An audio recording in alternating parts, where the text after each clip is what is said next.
Yeah. Turn me up. All right, good evening, everyone. Good evening, sir. Good Good evening, evening, sir. sir. Just a slight little glitch with the Wi-Fi at the school, so I had to use an alternative approach to join the class. But we're in. Sorry to be late. All right. All right. Yes. Good. All right. Just to confirm before we kickstart tonight's session. We already went through the. I'm sorry, I haven't gotten a chance to really edit the video as yet. But as soon as it's released, you guys will know because I'll send the link in the group for you to rewatch just in case. And by tomorrow, you guys should see the samples of the introduction coming into the group. All right, so you guys can start your introduction over the course of the weekend. So you guys can start sending them to me individually through WhatsApp or through email, whichever one you prefer. Okay, so let's look over it. By tomorrow afternoon, you should see, or tomorrow morning, by about 10 o'clock, you guys should see the samples coming into the group. Okay, all right, good. So today is Thursday. All right, and I believe in our last class we had went through the distributive law of algebra. Right, can we confirm that? Yes, sir. Yes, sir. All right, dope. Nice. So that means then we are going to be starting a fundamental topic tonight. We're going to take a break from measurement, right? Because I think that we got, how far, can somebody remind me, how far did we get to in measurement? Can you skip through your pages, please? If my memory serves me correctly, because of the inclement weather, we didn't have class. I'm a little bit out of sorts, but I think that we had gone through the triangles, right? And I believe that we had. Did we touch the trapezium? Yes, sir. Oh, we did. We touched the trapezium. Okay, good. All right then. So we're gonna break from measurement just for a little bit because there are some worded questions that I want to touch base on. All right, and these worded questions are coming from the topic of consumer arithmetic. So we're gonna touch base on that. All right. Your test might be pushed back another day, right? Because it was scheduled for next week, Thursday. So if I don't get a chance to get up to what is on the test, it may be pushed back to an extra day just because of the inclement weather last week where we are slightly behind. All right, but I will let you know at least a week, at least 2 classes in advance on which day is going to be the assessment. But it's currently scheduled for next week, Thursday. All right, but hold on to faith. All right, so let's get started for tonight then. There we have it on screen coming up. That was what we did in our last class. All right, so we're going to just open a new document now. That's a new page actually. Page. All right, so tonight we're going to be looking at a topic known as consumer arithmetic. And here's the fun fact: I don't really see this topic on YouTube. I've searched for it and it's not really there. I don't think nobody really teaches this topic as much. But every year we get a question on consumer arithmetic. So we're going to touch base on that and talk about some different concepts that come under this topic here. Consumer arithmetic. All right, so let's start off just basically talking about the definition of consumer arithmetic. A consumer is you. You are a consumer, right? You are a consumer. A consumer is a person who buys goods and services, all right? Or a consumer is one who utilizes goods and services, and the term arithmetic represents the mathematics behind what a consumer should be able to do. All right. Now, under this topic, CSEC has some topics that they generally send on exams, and I'm going to be listing the topics out for you. I'm sorry I didn't type it up at first, but that's fine. All right. Now, usually you're going to find that a topic such as salary and wages will be discussed. We're going to be looking at overtime calculation. How do we calculate overtime? So overtime wages. We're going to be looking at topics such as commission,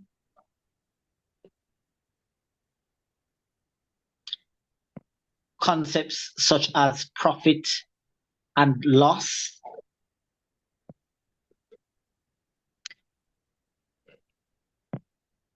this is not for tonight's class, and this is just the list of topics that you're going to encounter over the course of the next 2 weeks or so. Sales tax and discounts,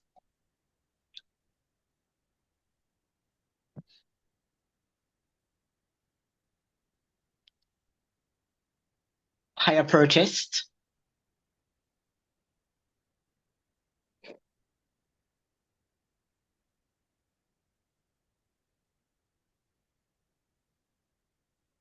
simple interest and compound interest,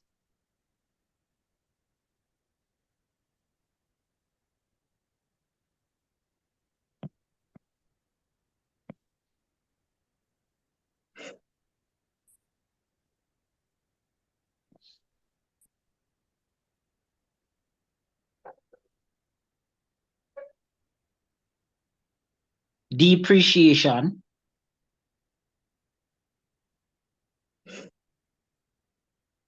last but not least, foreign exchange. These are predominantly the topics that you might find coming on the exam. Usually you find a question like this at question 1B. So after you do the fractions and or the decimals and approximation, then usually one of these questions normally pop up. All right, one of these questions. So obviously we can't go through everything in one night. There's a lot that comes under each, right? So we're going to be discussing, having general discussion about what is a salary, what is a wage, what are the basic calculations that comes underneath calculating a salary and a wage, and we're going to continue like that. All right, we're going to continue like that. All right, so let's kickstart tonight's class with what is a salary. Well, we're going to look at salary versus a wage. All right, so just in your own words, right? What do you think is a salary? Anyone? What is it? What is in your opinion? What is in your wording? What is a salary?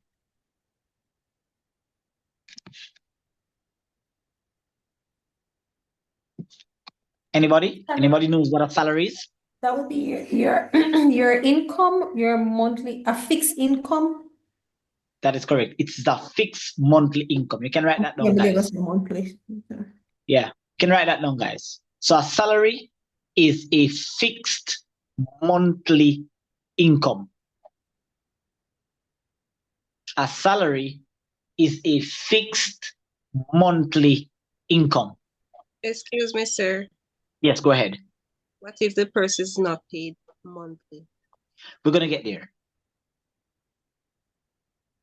So a salary is a fixed monthly income. Answer the question that was just asked just a few seconds ago. Whenever you receive an income on a weekly or a bi-weekly basis, it is called a wage. So therefore, then the next definition, ladies and gentlemen, is a wage is the income received. A wage is the income received weekly or bi-weekly. And I think you guys are familiar with the fact that bi-weekly means fortnightly, every 2 weeks. Or some person will say it's called a half salary.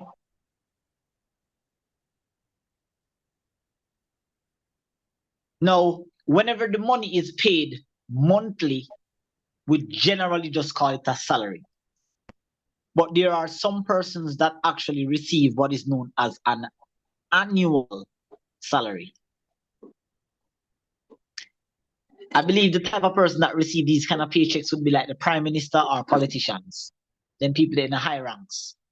So they get like a large sum of money that will potentially last them for the year, along with the benefits. So they get one huge income, maybe like a couple million, 10, 15, 20 million. It depends on where you are in the hierarchy. But it's called an annual salary. But when it's monthly, we just generalize it and just say that one receives a salary. And so the wage then, just to reiterate, the wage then is what you receive weekly or what you receive bi-weekly. Now, the calculations that comes under these particular types of questions are based on the information provided to you in the question. Let's look at some basic questions and some basic formulas. Nothing too tough. It's either going to multiply or divide. It's one of the two. So let's say that I wanted to calculate my salary, right? And I was told that, and this is just a hypothetical question. Let us say that I was told that I am going to be receiving $500 every single week. What do you think would be the calculation behind calculating your salary? If you're told that you're going to be paid $500 each week, the question is, how many calendar weeks make a month? Four. Did you hear Four. that? Four. That's 4 Four. times 5. Right. So it would be so a formula that we can derive for a salary for that particular example would have been your basic wage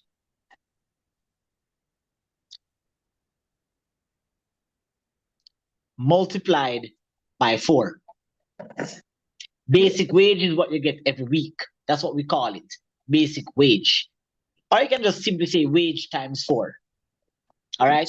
So in that context, once you're told how much you will be getting weekly, you can therefore calculate your income monthly by multiplying by 4. Now, you could get a question that asks you to calculate your salary, but in this context, then you're being told how much you're getting for the year. So let's say that you applied for a job and the job description and contract state that you'll be getting $100,000 yearly. Remember, guys, it's hypothetical, it's not realistic.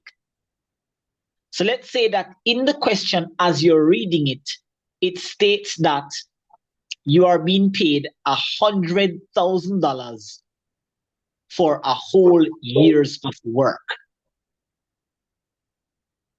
As the consumer or as the employee, you may not be calculating your expenditures yearly. Maybe you want to calculate how much you're getting monthly. The question then begs, how many months or how many calendar months is in one year? 12. Pardon me? 12. 12. So therefore, you can calculate your monthly salary depending on the question by taking the annual income, that is how much you're getting for the year,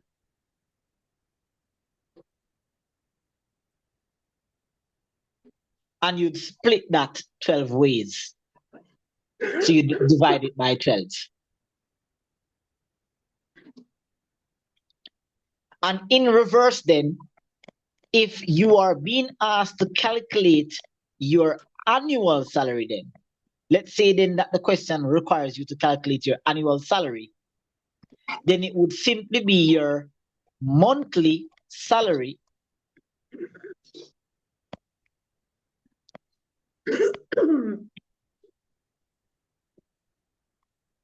multiplied by 12.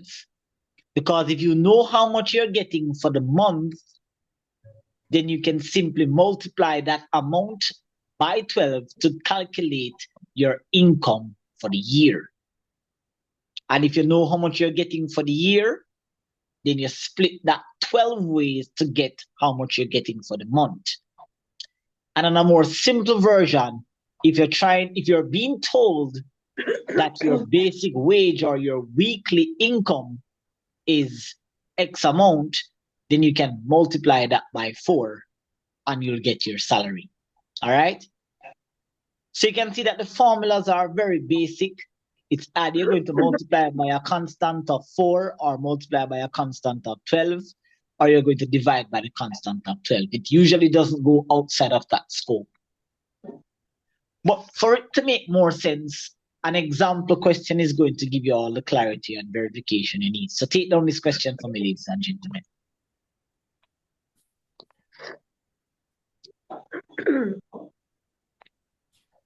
A teacher earns an annual income. A teacher earns an annual income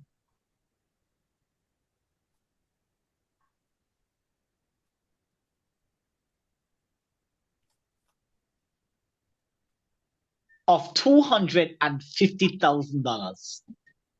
A teacher earns an annual income of $250,000.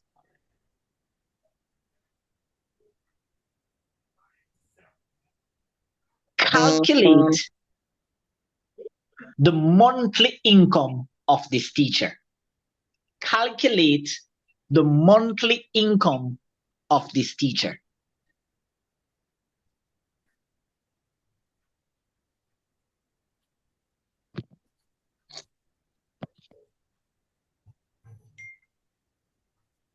So based on the nature of that question, we are being told that the annual earning of the teacher is $250,000. So we know that the annual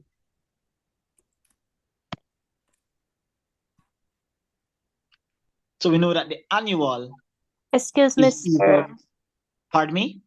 Sir, is it $250 or 250,000? You said 250,000. okay. So the annual income we are told is 250,000, and we are interested in finding the monthly. So the calculation therefore would have been simply 250,000 split 12 ways. How much you guys got?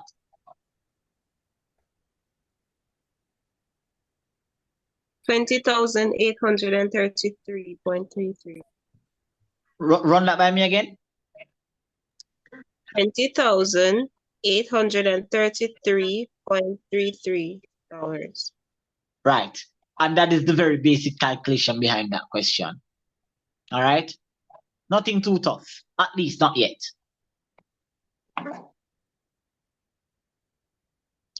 All right. So here's another question then that is stated differently, and we are being asked to calculate the monthly. Example number 2, ladies and gentlemen. A cashier earns a basic wage. A cashier earns a basic wage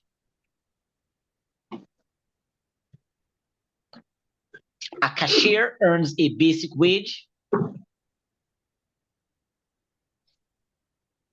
of $7,800. A cashier earns a basic wage of $7,800.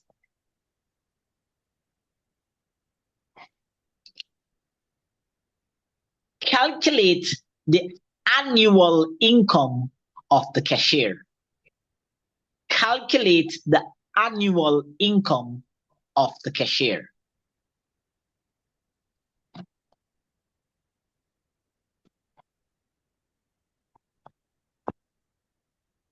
So could you repeat for me, please? A cashier earns a basic wage of $7,800. Yes. Calculate the annual income of the cashier.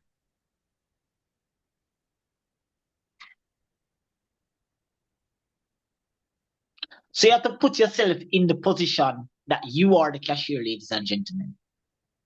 And you are being told that your basic wage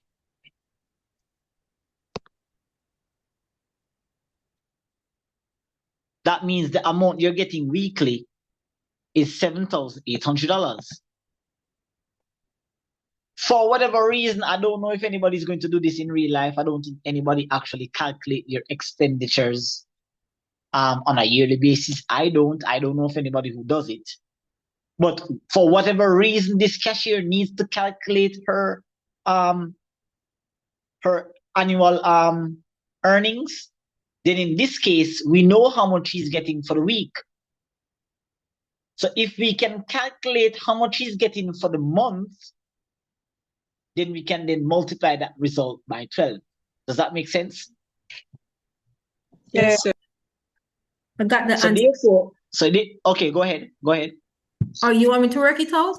Sure, of course. All right, so it would be the 7,800 times 4, Correct. and that's 31,200. And then you're gonna times the 31,200 by 12, and That is that's correct. 374,400. 374,400. Right. Okay, good. Correct. All right. Now, earlier I just stated that I don't know of anybody who actually does this calculation, but then it just popped up in my head, and I'm sure that there are adults in here that has been to the bank. And when you go to the bank or you're signing up for a loan, or I think there are some places that ask you for your annual earning. Is there anybody in here that has ever seen that written on a paper? Like you go to the bank and they ask you, what is your earning annually? Like I don't know what my earning annually is if I don't calculate it. Like I don't walk with that figure in my head. So there are some documents that you're signing up at the bank, or you go to an insurance company and you're applying for something, but the bank needs to know not your monthly earning, but they want to know what is your annual revenue or your annual earning. So at that point, you guys would have to like scratch your head and like, hold on, wait, how much do I actually earn for the year? Actually, it's a very fun fact. If you guys could actually check it up, if you guys are working right now, check it for yourselves. If you know how much you're earning for the month, multiply it by 12 and see how much you're earning for the year. Most average Jamaicans are earning a little less than $1 million a year. Well, I mean, average Jamaicans like minimum wage workers, they're not earning that much. A teacher, maybe a little bit over $1 million for the year. A pre-trained teacher, maybe a little bit under that amount. All right. So that's the kind of calculation. That's the realistic calculation that you might need. So it's kind of like a figure that you can walk with in your head in the event that you're being asked this question. But it's not something that we calculate every day, because most of us live our lives based on monthly expenses, or some of us live on a weekly or bi-weekly expenses. All right. So good job, Ms. Barrett, there in calculating that. Okay. All right. Boom. So we'll go through those basic questions there just to get us started, get the engine running. All right. Now we need to look at a concept, right, known as gross income versus net income. We just need to make certain that we are aware of this just in case it pops up. So gross income versus net income. Can anyone give an insight into your knowledge about gross income and net income?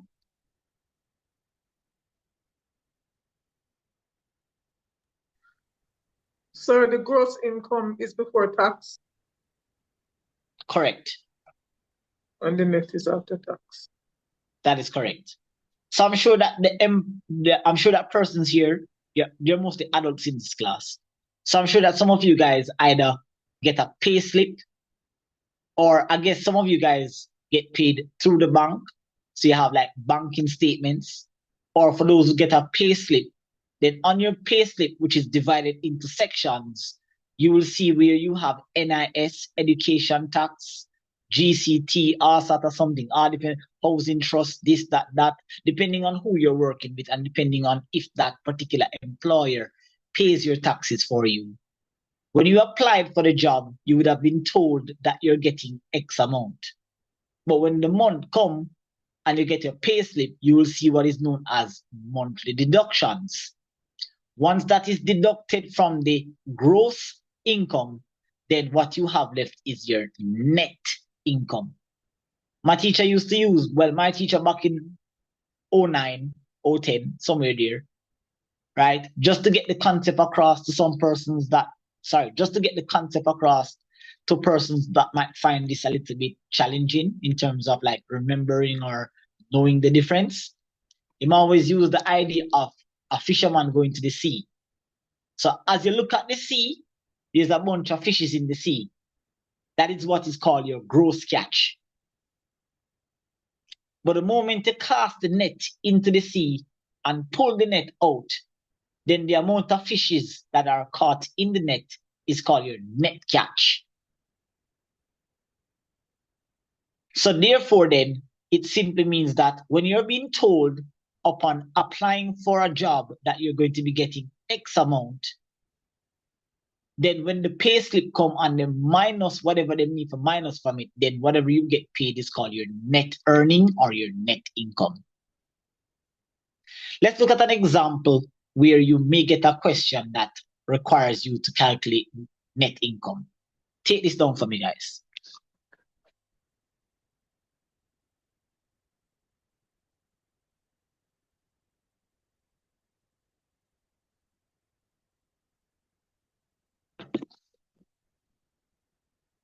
Just a second, I think somebody wants to be added to the class.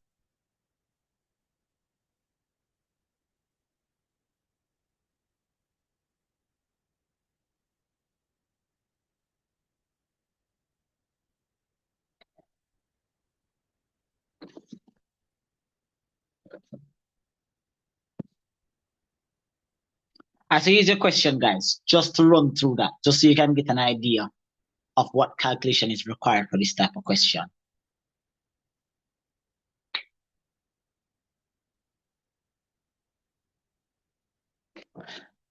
A doctor earns an annual income. A doctor earns an annual income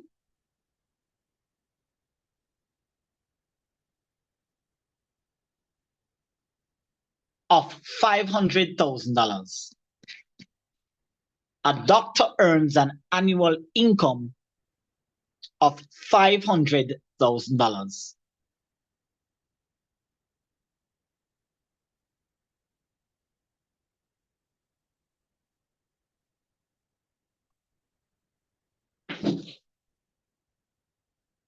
Deductions of $3,200. Deductions of $3,200. Deductions of $3,200 is made each month. Is made each month. Deductions of $3,200 is made each month.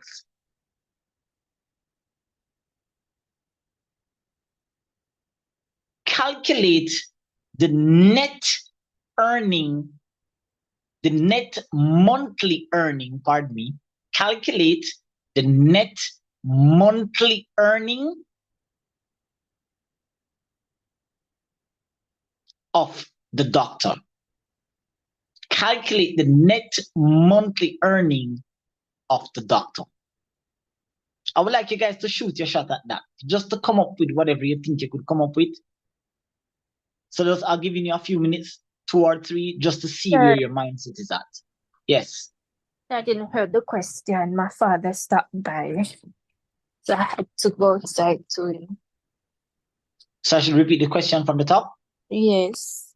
A doctor Thank you. earns an annual income of $500,000.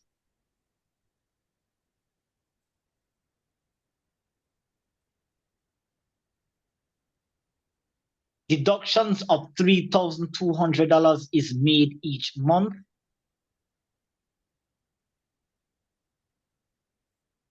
Deductions of $3,200 is made each month. Calculate the net monthly earning. Calculate the net monthly earning of the doctor. Shoot your shot. I'll give you about 2 or 3 minutes just to get you somewhere, just to see where your mind is at. Let's see where your calculation is at, your thought process. All right, shoot your shot, sorry, guys. what was the first figure? $500,000. All right, thanks. All right, go ahead, guys. Shoot your shot. Mr. Peart? Yes, go ahead. All right. So you have the You're ready. You're ready. You want to give them a shot. Give them like a minute. Oh, Okay, are we finished? All right. So that's you, Miss Barrett, right? Yes, sir. All right. Let's give them a minute. Let they shoot their shot.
All right, Miss B, you can go ahead. Okay, sir. All right, so what I did was to divide the 500,000 by 12. First. Okay. Right. So that means you're first calculating the doctor's monthly earning. Right. All right, so I need to write that down first. Yeah. I'm just big on writing words, you know. So monthly earning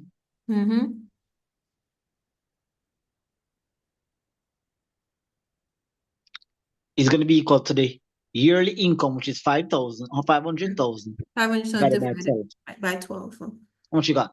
41,666.666. Correct. And then Therefore, so that's the monthly. So what you're going to do is to minus the 3,200 from the monthly.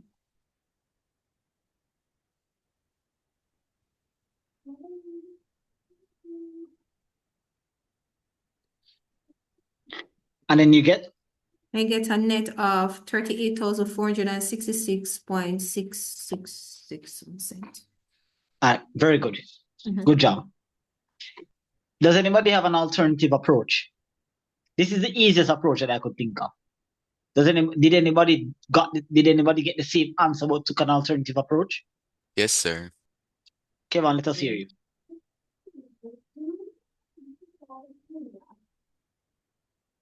Go ahead, Kevin.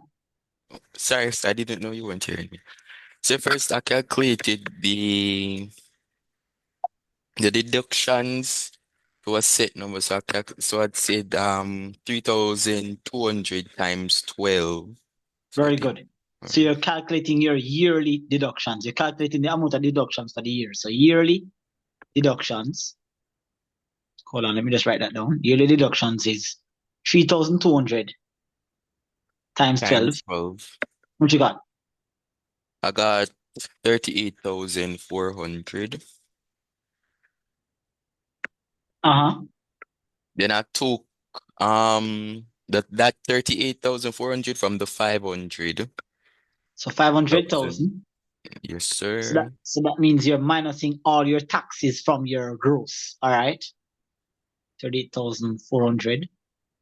And I got 461,600. 600, you said? Yes, sir. Therefore, your net earning is what then? So then I divided that 461,000 by 12 and I got 38,466.6. Very good, sir. So 461,600 divided by 12. And that gives you the same answer. All right. So it's two different approaches. Kevin's method is just a Yes, longer sir, that's version. how I do it. Yeah, man. Yeah, man. That's fine. Miss B's method is a more direct and quicker approach to get into the answer. But as I said, everybody learns differently. Everybody sees the problem from a different perspective and a different angle. So as opposed to me coming on screen and telling you all these things, you guys figured it out by yourselves. So that's brilliant. That's really good. Really, really good. All right. I don't think there is another approach, but if there is, the person can voice their opinion. Mic is open. I don't see another approach to this question. But if you have another approach, if you got the same answer as we did, and you took a slightly different approach from the two methods that were shown, then you can't get the right answer without it being mathematically correct. So if you did, good job. All right. Thumbs up, guys. Thumbs up. Good job. Excuse All me, right. sir. So, yeah, go ahead. Kinda said he's still waiting to be let in, sir.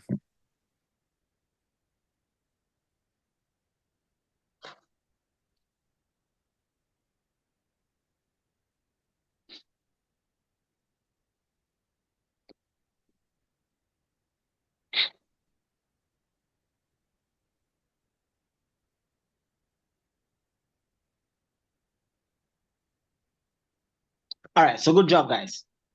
So we can I get that out of the way then? All right. We're going to be looking at wages now.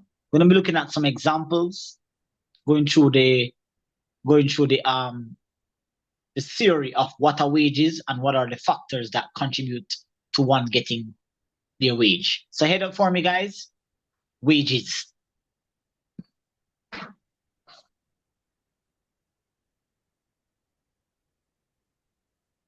So head up for me, wages.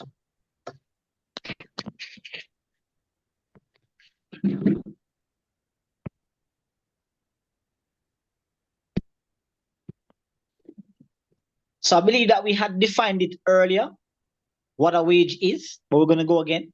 All right. If you already have it, there's no need to write it down. But as we had stated earlier, that a wage is the total income or is the income that one receives at the end of a given week or by week.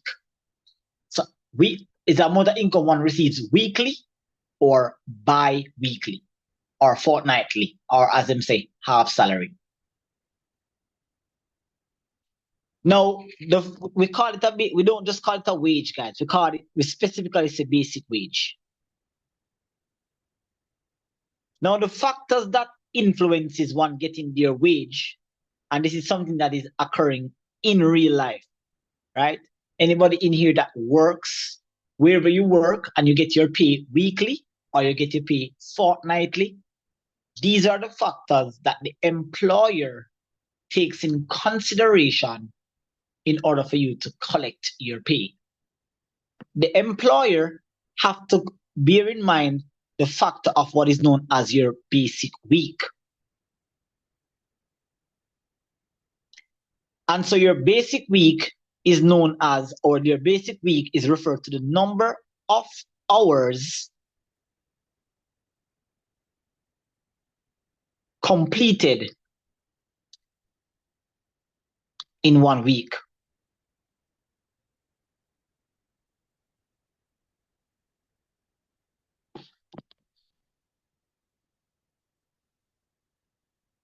Or 1 fortnight. So 1 week or 1 fortnight. So your basic week is the number of hours that is completed in 1 fortnight. Please bear in mind, ladies and gentlemen, that everybody has a different basic week. It depends on the type of job that you do. Now, in the country that we live in, right? Majority of the persons here, we work a 9-to-5 job. So is that we go work from 8 and leave off 4, or we go work 9 o'clock and come out 5. That's what we call it, 9 to 5. So basically, a 9-to-5 job is what we call a 8-hour per day work. Would include, well, at 9 hours, but you get 1 hour for lunchtime. You know, hypothetically speaking, some of us get 45 minutes, but I don't know the system still in Jamaica. But the reality of the situation is we're supposed to get an hour for lunch. I was supposed to work 8 hours for the day. So a teacher, for example, has a basic week of 40 hours. A teacher works a basic week of 40 hours, but it's not set, it's not fixed at 40. Because I don't work 40 hours for the week. And I get a salary. I don't get a wage, I get a salary. My salary is not fixed, because if I miss a class, I don't get paid for it. Right? But I still get a salary. My salary is calculated based on the amount of hours that I complete in 1 month. So your basic week is referred to as the number of hours that the employee completes for the week, and it varies. But usually the fixed basic week for an employee in most jobs is 40 hours. Teacher, lawyer, doctor, all them civil servants, people, 40 hours for the week, 160 hours for the month. Also, you have to bear in consideration something known as your basic rate of pay.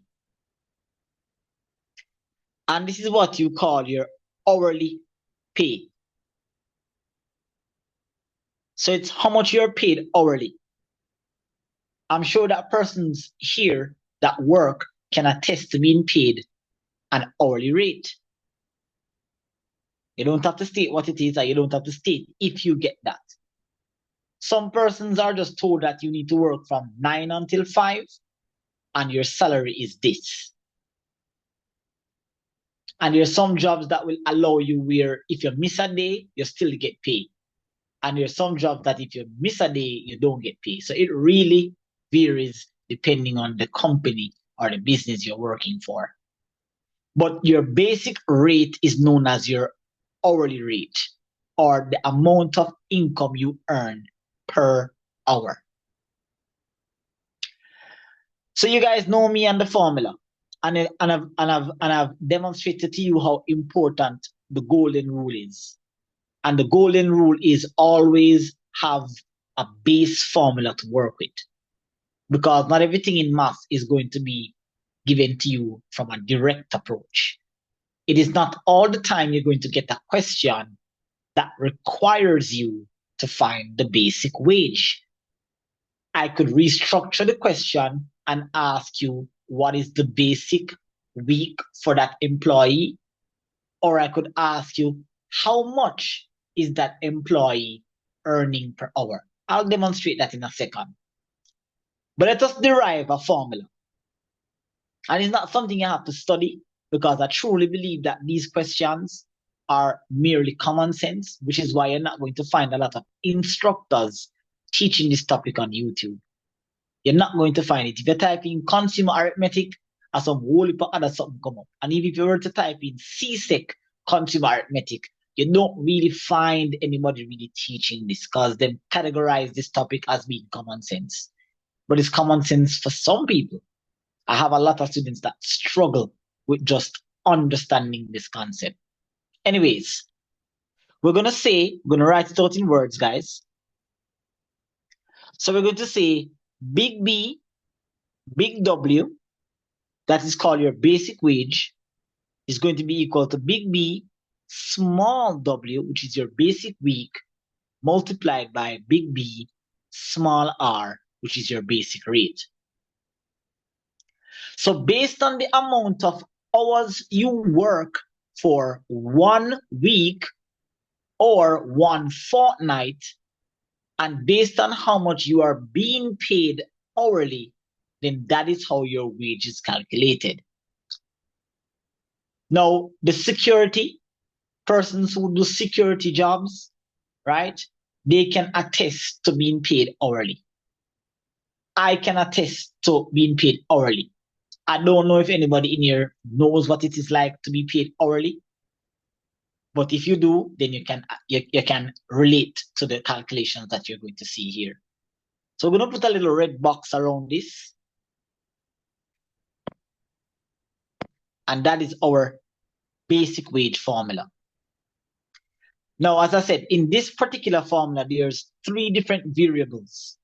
You have basic wage as a variable, basic week as a variable, basic rate as a variable. I teach persons about the golden rule because I like to take the guesswork out of the calculation. Whenever students are guessing or they're trying to memorize or trying to remember what Mr. Peart did in the class, it usually is very catastrophic. They usually just get the question horribly wrong. But once you have a base formula to work with, then you're going to find that the formula takes the guesswork out of the mathematics and it actually just directs you to what to do. Let us start off with just a very basic calculation of finding someone's wage. Please take this question down, guys.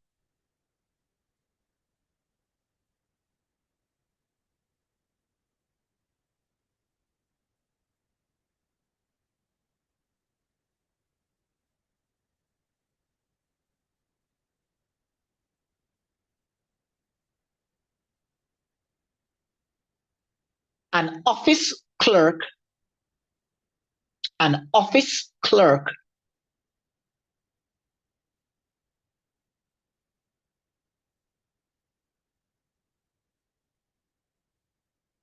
works a basic week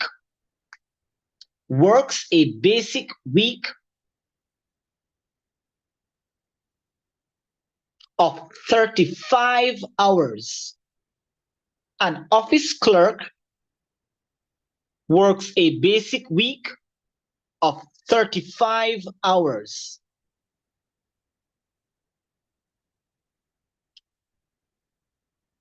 At which she is paid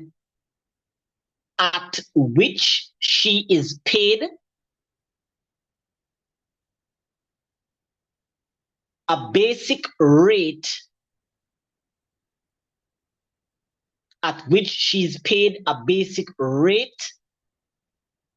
of $110. At which she's paid a basic rate of $110. Calculate the basic wage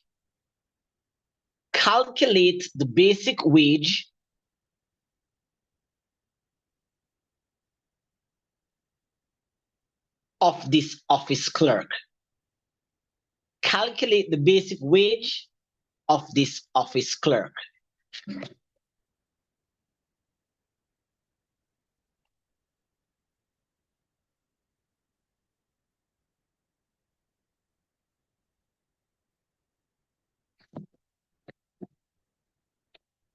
Calculate the basic wage of this office clerk. All right, so it's a very direct calculation. As I said, majority of the time when you find questions like this written on an assessment, it's usually a very direct question that doesn't require a formula. You can like common sense out the thing. All right, but I'm very big on emphasizing the use of a formula because like in the next example that's coming up, you're going to find that for most of you, I'm going to say some of you, you'll be able to like nitpick and figure it out. But for some persons who their math background is not as strong as others, they might find it a bit challenging in figuring out, should I multiply or should I divide? But for this one, it's very direct because we are looking for the basic wage of this office clerk. And we are told that the work week of this office clerk is 35 hours and she's been paid at a rate of $110.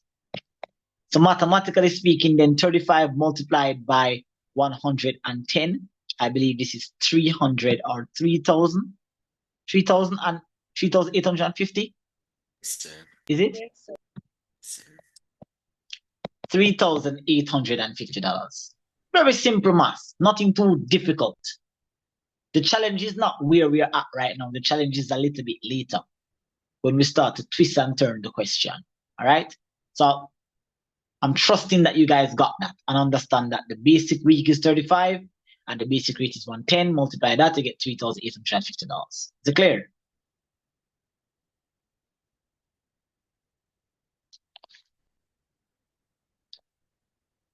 All right. So in example number 2 then, let us do a reverse of the question. What if you're not being asked to calculate the basic wage? What if you're being asked to calculate the amount of hours that one has to work? Or what is the rate at which you're being paid? Now, in my analysis over the years that I've been teaching, this topic challenges people. Believe it or not, as simple as it may look, a lot of people find it challenging in doing the calculation. Why? In my opinion, I feel like it's just something that is not done every day. Because when a person applies for a job, the first thing they do is ask, what time should I come to work? What time am I going to leave work? And then what is my salary? And then just run with it. They don't check to see, am I working too much? Am I being paid a fair rate? Nobody asks that question. They just know see them get a lump sum of money to do a certain amount of work. But that's what math class is for, to give you some insight and highlight certain things. So take this question down for me. A carpenter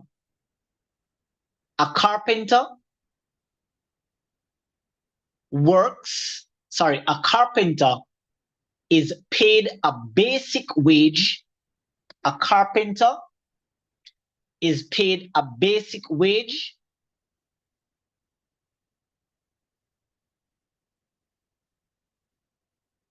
of $10,800. A carpenter is paid a basic wage of $10,800.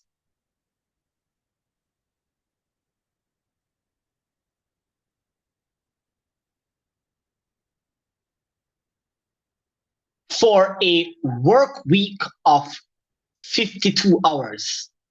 For a work week of 52 hours. For a work week or a basic week, whichever one. But you hear week, you know, the hours. For a work week of 52 hours. Calculate the hourly rate for the carpenter. Calculate the hourly rate for the carpenter. Go ahead, guys, and shoot your shot at that one. Shouldn't take you more than a minute. Perhaps less than that. But shoot your shot. And just give me a minute, guys. I'll be right back.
All right, I apologize for that, guys. I am back. I'm back. All right. So assuming that it's not much of a problem, did you guys divide the 10,800 by 52? Yes, sir. Yes, sir. All right.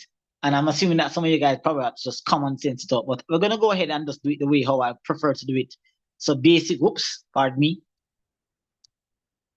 Basic wage is equal to your basic week multiplied by your basic rate.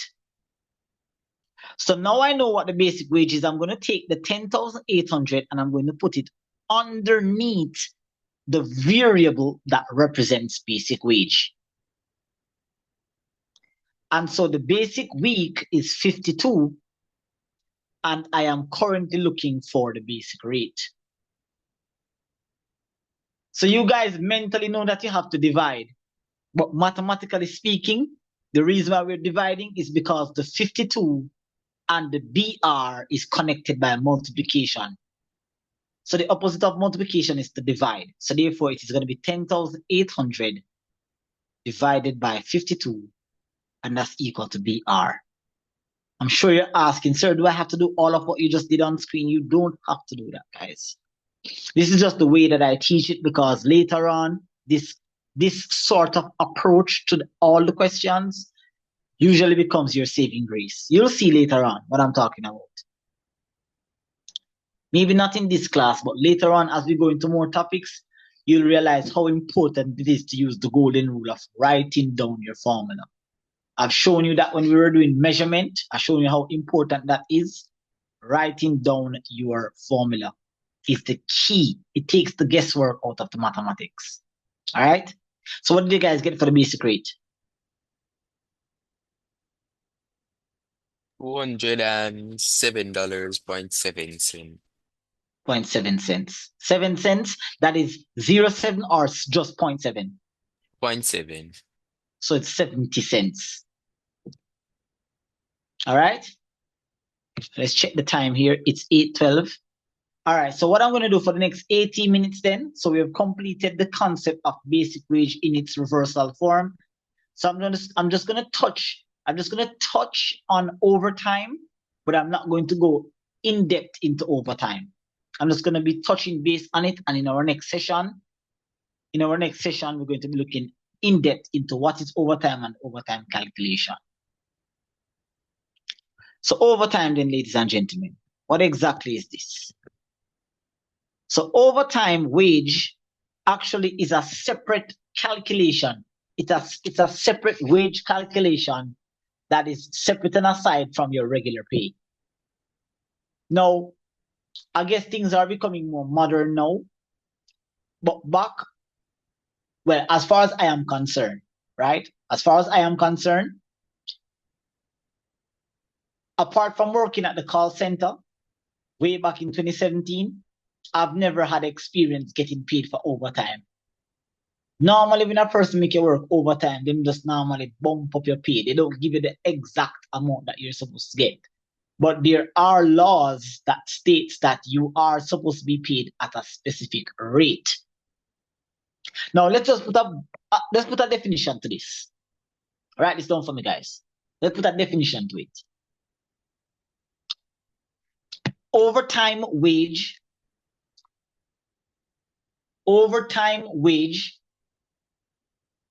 is an additional income.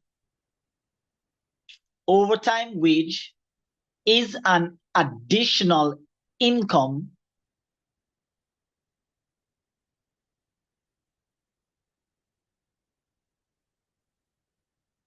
that is calculated. It is an additional income that is calculated by a specific rate, by specific rates. Pardon me, by specific rates.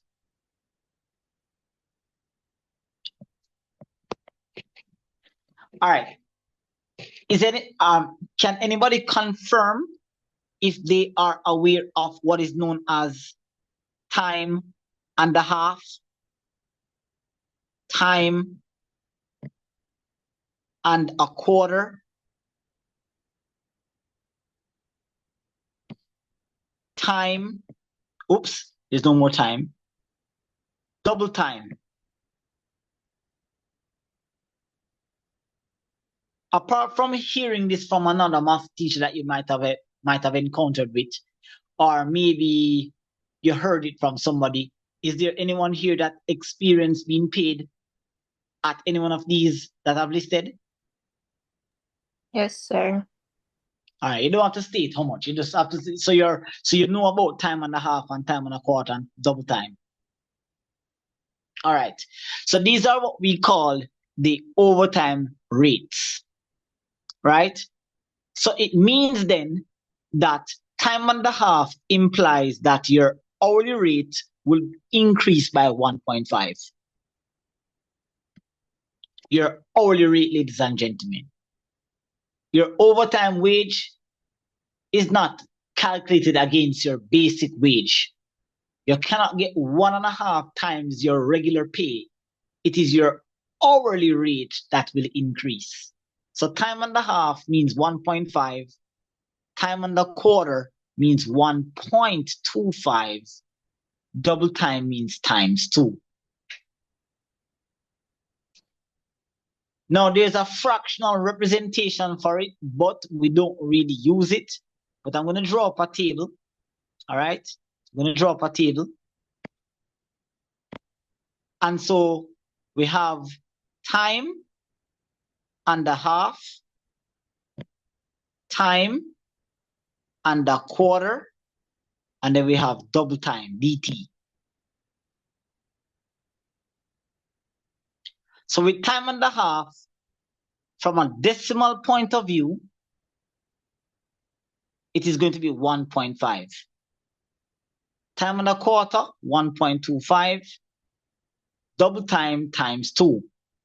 From a fractional perspective, and I don't think anybody here is going to do that. I've never needed to. There has never been a situation that forces me to use the fractional aspect of it over the decimal. I'll always go decimal over fraction. That's my personal choice. But if it's a fraction, then it's going to be 3 over 2.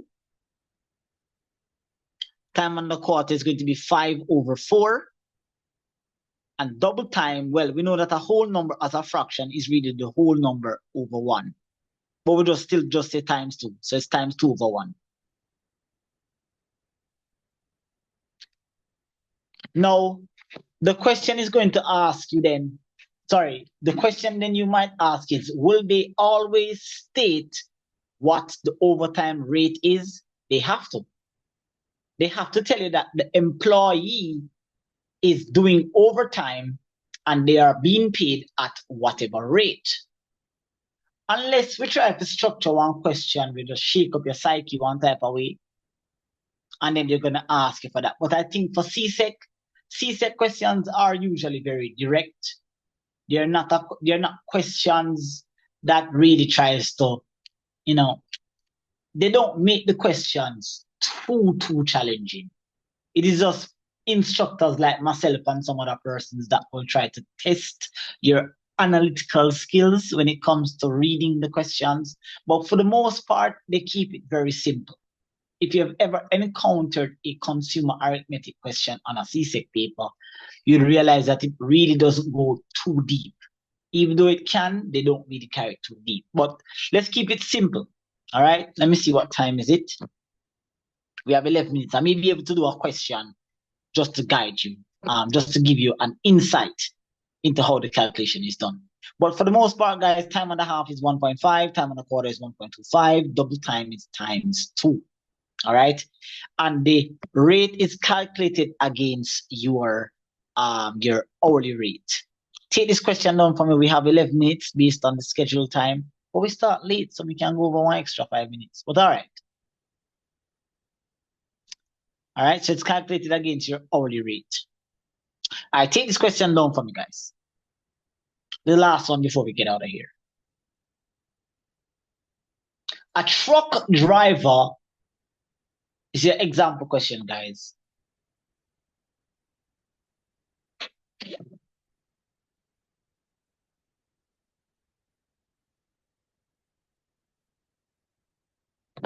A truck driver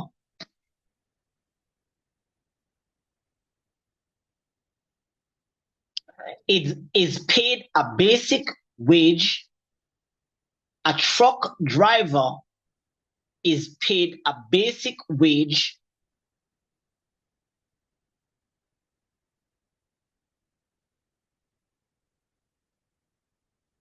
of $8,500. Is paid a basic wage of $8,500. For a basic week,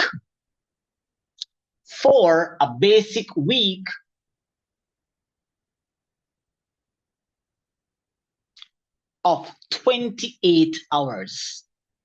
For a basic week of 28 hours.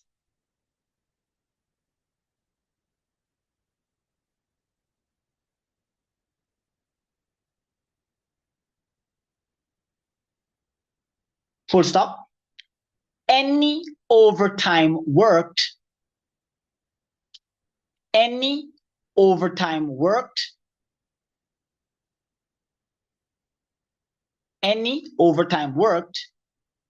is paid at time and a quarter. Any overtime worked is paid at time and a quarter.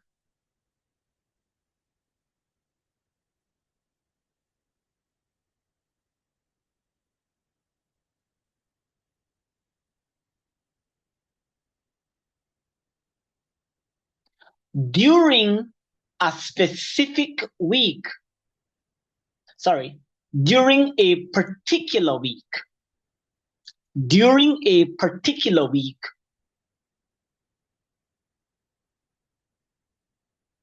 the truck driver completed during a particular week, the truck driver completed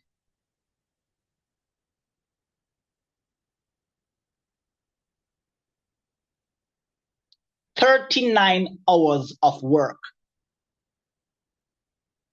39 hours of work.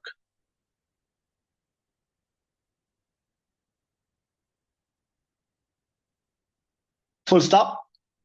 Calculate the following. Calculate the following. So here's part one of the question, guys. Just one question we're doing, guys. Under this, and then in the next class, we're going to pick up and go and look at some more examples. So part one of the question, calculate the basic rate of the truck driver. Calculate the basic rate of the truck driver.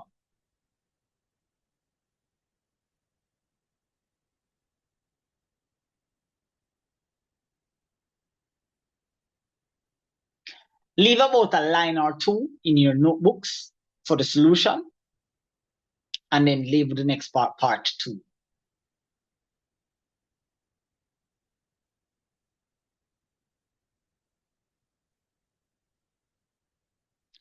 Calculate the gross wage. Calculate the gross wage. Calculate the gross wage of the truck driver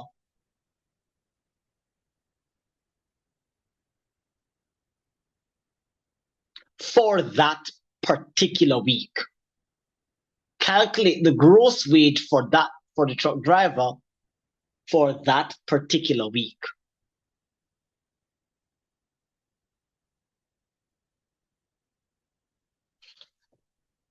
All right, so to kickstart this question, ladies and gentlemen, we cannot do part two unless we know the answer for part one. In other words, the solution for part two depends on the solution you get for part one. You get part 1 right, you have a chance to get part 2 right. You get part 1 wrong, you're guaranteed to get part 2 incorrect. So for part 1, we are being asked to calculate the basic rate of the truck driver. Again, you know me and the formulas. I can do it mentally, but I choose not to because I prefer using what I call the golden rule. So the basic wage is equal to the basic week multiplied by the basic rate. So we know what the basic wage of this truck driver is. We know that the truck driver is getting paid. How much would it say? 8,000. What was it? 8,500. 8,500. This is US, right? Well, after that, I can't. Jamaica. As a truck driver. So $8,500, and this truck driver is working 28 hours. So once again, this is very similar to the prior example we did where we're calculating basic rate. The opposite of multiplying is to divide because the 28 is connected to the BR by multiplication. So by splitting the difference, we're going to divide the 8,500 by 28, and that should tell us the basic rate of this truck driver. Talk to me.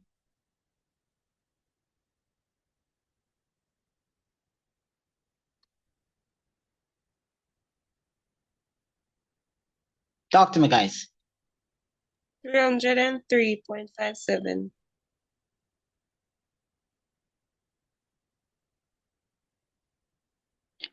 So this truck driver is being paid $303.57 per hour, right? Based on that payment and based on the hours he's working, he's being paid $303.57 per hour, all right? So a question like that is worth 1, maybe 2 marks. I think that CSEC is very stingy, so they probably only give you 1 mark. They're very, very stingy.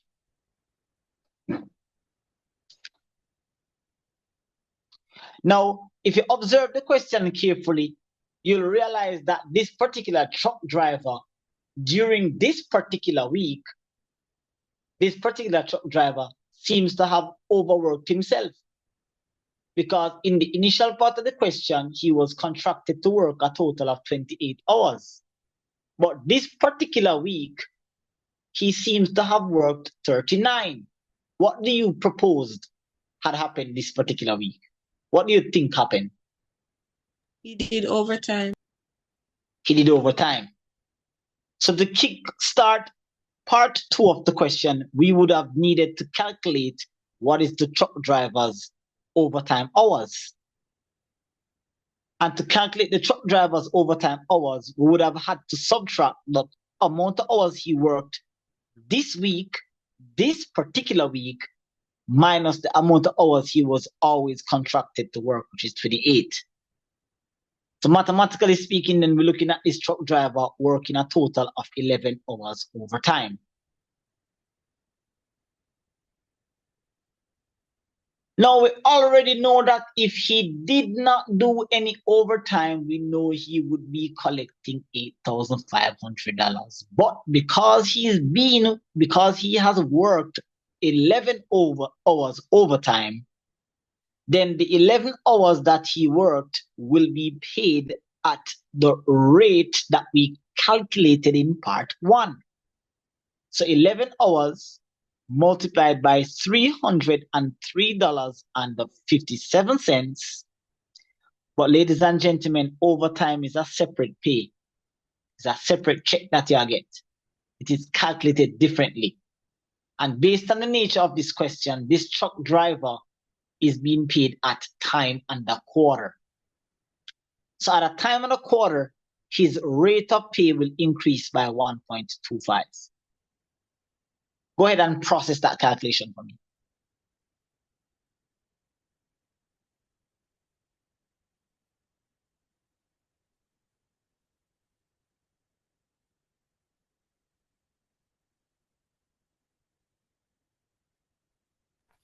$4,174.08. Can somebody confirm that? Yes, sir. 4,174.08.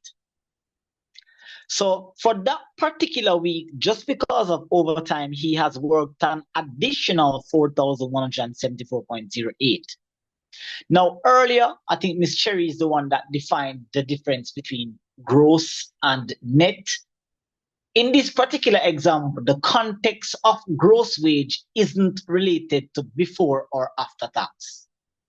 Gross wage in this context means the regular pay plus anything extra on the side. In this particular context, because in this question, nothing was stated about before or after tax. So in this context, gross wage means regular pay plus anything extra that is earned on the side. So therefore, the gross wage of this truck driver will be equal to his regular pay of $8,005 plus, because he did 11 hours of overtime and got a total of $4,174.08, this truck driver will end up going home with $12,674.08 for that particular week. Next week, when he return back to work, if you don't do no overtime, his pay is going to go back down to $8,500. Is it clear, everybody?